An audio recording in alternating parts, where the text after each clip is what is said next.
Bonjour à tous, j'espère que vous allez bien. Une petite vidéo donc pour revenir sur nos expériences Coupe d'Or. Alors, on était sur le petit modèle de démonstration avec le petit mètre ruban à agrafer donc sur cette petite réglette de manière à pouvoir tracer ce type de patron. Donc ici, nous avons le gilet qui est représenté là. Voilà, le fameux gilet sans manches. Alors, une fois qu'on a découpé nos petites miniatures, on se retrouve avec ça.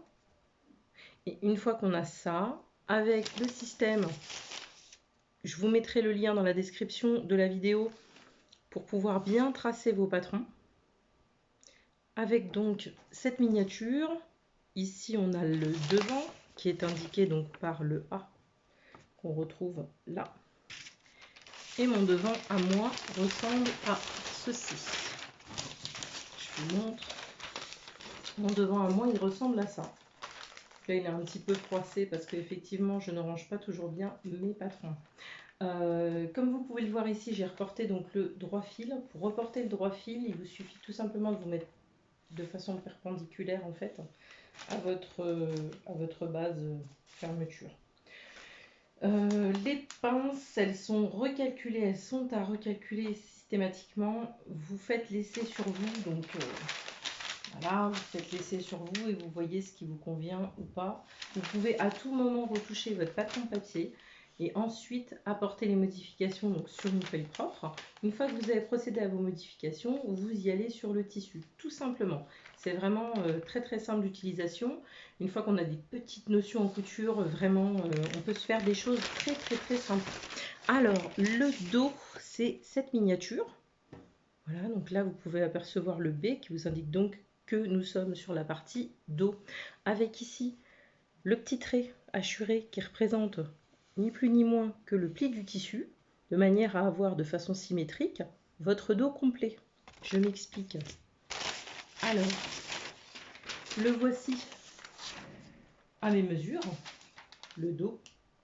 Je n'ai pas choisi de faire la pince dos car effectivement j'avais besoin d'aisance dans le vêtement, étant donné que j'ai une morphologie plutôt ronde, que j'apprécie. Alors, voici le résultat de mon gilet sans manches que vous avez pu voir dans des précédentes vidéos. Moi, j'avais orné d'une broderie et je l'avais doublé donc avec un tissu taffetas violet pour la doublure devant et un tissu coton léger assez bordeaux pour l'arrière en fait de la doublure, en sachant que c'était pour faire un rappel clin d'œil à mon tissu qui était en fait, comme vous pouvez le voir, dans les mêmes tons. J'avais aussi fait donc cette broderie dans les tons également pour faire le rappel. Ça, c'était un choix personnel. Alors, quand on utilise la coupe d'or, il faut vraiment être créatif et on fait ce qu'on veut. C'est ça qui est bien, c'est-à-dire qu'au lieu de suivre un patron basique, comme d'autres le proposent chez Burda par exemple ou autre, vous avez vraiment un patron de base. Et ce patron de base, à vous de le modifier au gré de vos envies. Pour les modifications de buste, il y a des petites choses toutes simples. Là, je vais vous présenter des modèles de modification.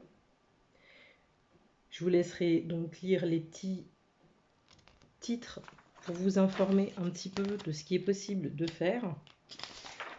Hop. On peut vraiment modifier comme on le souhaite au niveau de ces pinces. Voilà.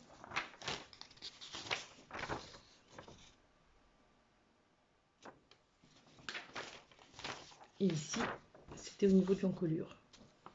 Donc là, voilà la modification ici. Alors, une fois qu'on a assimilé ces petites choses-là, qu'on retrouve dans beaucoup de tutos couture, notamment nous avons un livre qui est très bien qui s'appelle La coupe à plat, les transformations et modifications de base aux éditions Erol, qui est vraiment très bien expliqué. Vous avez aussi le précis de la coupe d'or qui découpe vraiment tout le montage vêtements, mais de A à Z, hein, dans toutes ces formes et tous les modèles que eux proposent. Il y a vraiment beaucoup d'astuces pour le faire soi-même sans grande difficulté apparente. Moi, j'avais fait pour mes élèves, parce que vous savez que j'ai des apprenantes, j'avais fait ce petit montage photo avec quelques explications. Donc là, nous avions tracé les patrons que je viens de vous montrer. On ne voit pas super bien parce que la table est rouge, donc avec mon tissu, forcément, voilà. On s'était servi donc de la règle de la coupe d'or, du petit kit que vous connaissez déjà, dont je vous ai déjà parlé dans des précédentes vidéos. Et là, je leur ai expliqué le montage vraiment pas à pas. Voilà, voilà. Alors, la suite. Voilà. Pour la broderie, en fait, c'était vraiment avant la fermeture totale, de manière à ne pas avoir sur l'envers. Vous voyez, la broderie est de ce côté, mais n'apparaît pas en fait à l'intérieur. Je vais vous le montrer en direct sur le vêtement. Hop. En direct sur le vêtement. Alors, nous avons notre broderie qui est ici, d'accord? Et à l'intérieur, je ne l'ai pas parce que j'ai brodé mon tissu avant la fermeture définitive du vêtement, ce qui m'a permis en fait de ne pas avoir à réouvrir pour pouvoir mettre la broderie. Donc je l'ai fait pendant le montage du vêtement, ce qui m'a quand même facilité les choses. Voilà. Écoutez, j'espère que cette petite vidéo vous aura donné des indications supplémentaires sur vos questions. C'est vrai qu'on me demande souvent comment à partir de ça, comment à partir de juste ça, on arrive à un résultat comme ça. Ben, je viens de vous le faire en direct, on va dire rapidement, pour pas que ça dure trop longtemps, parce qu'effectivement, si je fais le montage du vêtement avec vous, ça peut durer quelques heures. Et c'est jamais agréable de regarder des vidéos trop longues.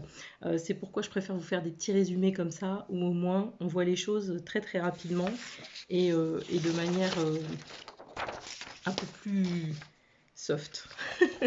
Alors j'espère à bientôt. Si vous avez des nouvelles questions, vous pouvez toujours me faire parvenir un message là, comme l'avait fait Cindy qui m'avait posé la question. Il y avait aussi Laura qui m'avait demandé. J'avais pas vraiment eu le temps d'y répondre, mais là c'est vrai qu'aujourd'hui je me suis dit je prends le temps, je vous fais vraiment cette vidéo accélérée.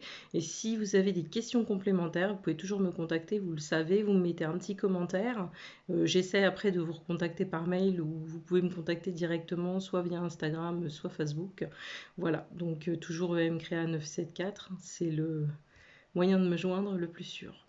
Bon, je vous dis à très bientôt. Allez, bye bye.